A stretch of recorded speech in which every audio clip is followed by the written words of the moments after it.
বন্যা পরিস্থিতির খবর জানাতে মৌলভীবাজার ও সিরাজগঞ্জ থেকে যোগ দিচ্ছেন আমাদের সহকর্মীরা। শুরুতে যাচ্ছে মৌলভীবাজারে, সেখানে আছেন সহকর্মী তুহিন ও রশি। তুহিন, প্রায় 24 দিন ধরে বন্যার কবলে নাকাল আসলে মৌলভীবাজারবাসী। ধীরে ধীরে এই যে পানি নামছে, এর কারণ হিসেবে পানি উন্নয়ন বোর্ড কি বলছে? এখন জন্ম সনদ দিয়ে খোলো বিকাশ স্টুডেন্ট অ্যাকাউন্ট, নিজের বিকাশ নিজে কর।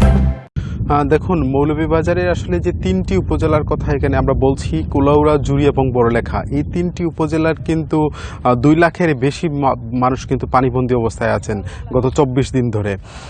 যেখানে আসলে এই হাকালুকি হাওর, এই হাকালুকি হাওর পাড়ের এই তিনটি উপজেলা, এই হাকালুকি হাওরে যেহেতু পানি আছে এবং হাকালুকি হাওরের পানি বৃদ্ধির ফলেই কিন্তু এখানকার যে জনপদ সেগুলিতে কিন্তু পানিতে তলিয়ে আছে।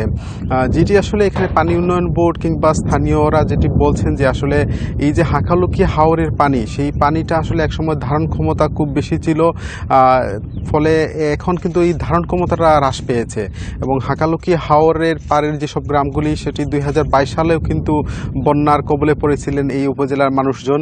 আবার 2024-এ এসেও কিন্তু একই অবস্থা বিরাজ করছে। তবে যে বিষয়টি এখানে লক্ষণীয় সেটি হচ্ছে যে দীর্ঘমেয়াদী একটি বন্যা, অর্থাৎ গত 24 দিন ধরে যে বন্যার কবলে পড়েছেন। আসলে অন্যান্য এলাকায় আমরা যেটি দেখি যে আসলে এখানে 4 দিন 5 দিন বন্যার পানিতে তলিয়ে থাকে, কিন্তু এইখানে আসলে দীর্ঘমেয়াদী একটি বন্যার কবলে পড়েছেন। এবং শুধুমাত্র যে বন্যা, এখানে যে শুধুমাত্র রাস্তাঘাট ডুবিয়েছে এমন না, মানুষের বসত বাড়িতে কিন্তু হাঁটু পানি কোমর পানি পর্যন্ত উঠে গেছে, যার ফলে মানুষের যে একটা নাবিশ্বাস উঠেছে আসলে এই যে মানুষের দুর্ভোগ, সেই দুর্ভোগের কারণে কিন্তু মানুষ আমাদেরকে বলছিলেন যে এটি দীর্ঘমেয়াদী একটি সমস্যার মধ্যে তারা পড়ে গেছেন। তবে যে বিষয়টি এখানে পানি উন্নয়ন বোর্ড কিংবা স্থানীয় জনপ্রতিনিধি সহ সবার সাথেই আমাদের কথা হয়েছে, তারা যেটি বলছেন যে আসলে এই যে বারবার এই এলাকায় দীর্ঘমেয়াদী একটি বন্যা দেখা দিচ্ছে, এ নিয়ে আসলে একটি পরিকল্পনা প্রয়োজন। বিশেষ করে কোলাউড়া, জুড়ি এবং বড়লেখা এই এলাকাগুলিকে নিয়ে একটা পরিকল্পনা গ্রহণ করতে হবে। হাওর যেটি আছে, হাওরকে খনন কিংবা যে কুশিয়ারা নদী ধরেই কিন্তু এই এলাকার পানি নেমে যায়, কিন্তু এই কুশিয়ারা নদীর পানি খুব ধীর গতিতে নামছে, যার ফলে এই হাওরের পানি এবং এই জনপদের পানি নামতে কিন্তু দেরি করছে। তো যেটি বলা হচ্ছে যে আসলে এই এলাকা একটি পরিকল্পনা গ্রহণ করতে হবে, না হলে কিন্তু এভাবে প্রত্যেক বছর কিন্তু মানুষ এই দুর্ভোগের মধ্যে পড়বেন। একটি বিষয় আমি ছোট করে জানিয়ে দিতে চাই, এই যে দীর্ঘদিন ধরে আসলে এই বন্যার কবলে মানুষজন পড়েছেন, যার ফলে এই এলাকাগুলিতে চরম দুর্ভোগ কিন্তু দেখা দিয়েছে। খাদ্য সংকট তো আছেই, পাশাপাশি এখানে নানান রোগবালাই দেখা দিয়েছে। খাদ্য সংকটের যে বিষয়টি আসলে এখানে স্থানীয়রা যেটি বলছিলেন যে তারা আসলে পর্যাপ্ত ত্রাণ সহায়তা পাচ্ছেন না, কারণ দীর্ঘদিন ধরে এই যে মানুষের একটা দুর্ভোগের মধ্যে রয়েছেন। সরকারি যে ত্রাণ সহায়তা দেওয়া হচ্ছে সেটি আসলে খুবই অপ্রতুল, অর্থাৎ দুর্গত মানুষের তুলনায়। এই ছিল আসলে আমার কাছে মৌলভীবাজার থেকে বন্যার সর্বশেষ তথ্য। তুহিন, আপনি সাথেই থাকুন। এবার আমরা যাব সিরাজগঞ্জে, সেখানে আছেন আমাদের সহকর্মী দিলীপ কুমার গৌড়। দিলীপ, বন্যা পরবর্তী আসলে বন্যার্তরা বেশি দুর্ভোগের সময় কাটান। বিশুদ্ধ খাবার পানি, খাবার সংকট থাকে, গোখাদ্যের অভাব থাকে। প্রশাসনের পক্ষ থেকে তাদেরকে কি ধরনের সহযোগিতা করা হচ্ছে এবং যা দেয়া হচ্ছে সেটি পর্যাপ্ত কিনা? গত কয়েকদিন ধরেই কিন্তু আসলে সিরাজগঞ্জের পানি কমতে শুরু করেছে এবং পানি কমলেও কিন্তু এখন যমুনা নদীর পানি বিপদসীমার উপর দিয়ে প্রবাহিত হচ্ছে এবং পানি কমার সাথে সাথে আসলে দুর্গত এলাকার যে দুর্ভোগ, সেই দুর্ভোগ কিন্তু আরো বাড়ছে। বিশেষ করে যে রাস্তাঘাট যেগুলো তলিয়ে গেছিল সেগুলো কিন্তু আসলে কাদা ভরে যাচ্ছে এবং পাশাপাশি অনেক রাস্তা ভেঙে গেছে, যে কারণে কিন্তু আসলে এই বন্যা কবলিতদের চলাফেরার সমস্যা হচ্ছে। পাশাপাশি চরাঞ্চলে কিন্তু বিশুদ্ধ খাবার পানি এবং শুকনো খাবারের সংকট দেখা দিয়েছে। আর চরাঞ্চলে প্রতিটি বাড়িতে কিন্তু গবাদি পশু, বিশেষ করে গরু, ছাগল, মহিষ, ভেড়া এগুলো পালন করা হয়। কিন্তু বন্যার কারণে যেহেতু চরাঞ্চলের অধিকাংশ জায়গা তলিয়ে গেছে, তাই কিন্তু গো খাদ্য যে কাঁচা ঘাস, সেই কাঁচা ঘাস নেই, ফলে কিন্তু আসলে গো খাদ্যের সমস্যা দেখা দিয়েছে। এখানকার মানুষ যেটা বলছে যে তারাই অনাহারে অর্ধাহারে দিন যাপন করছে। সেক্ষেত্রে আসলে গবাদি পশুর যে খাবার, সেই খাবার তারা সংগ্রহ করতে পারছে না। যদিও প্রশাসনের পক্ষ থেকে বলা হচ্ছে যে বন্যা দুর্গত এলাকায় সিরাজগঞ্জের 5টি উপজেলায় 100 মেট্রিক টন চাউল বরাদ্দ দেওয়া হয়েছে এবং 300 প্যাকেট শুকনো খাবার দেওয়া হয়েছে। জেলা প্রশাসনের কাছে এখনো 400 মেট্রিক টন চাউল, 700 প্যাকেট শুকনো খাবার এবং নগদ 5 লক্ষ টাকা মজুর রয়েছে।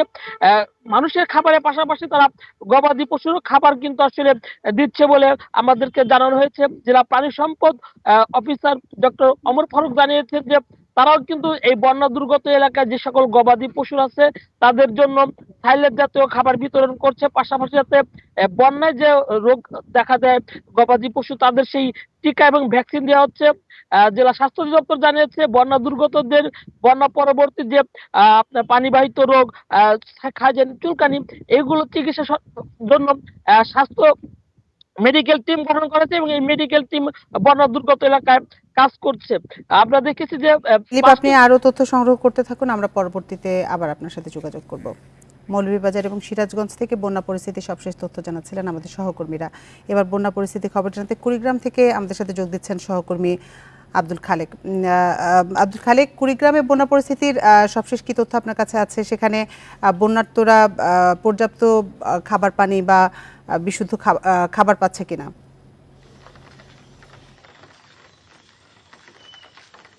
জি, ধরলা এবং ব্রহ্মপুত্রের পানি গত 4 দিন ধরে কিন্তু কমছে, তবে এখনো ব্রহ্মপুত্র বিপদসীমার উপরে রয়েছে এবং গত 24 ঘন্টায় আমরা লক্ষ্য করলাম যে নতুন করে আবার দুধকুমার নদের পানি বৃদ্ধি পাচ্ছে। এর ফলে দুধকুমার নদের পানি এখন বিপদসীমার 4 সেন্টিমিটার উপর দিয়ে প্রবাহিত হচ্ছে।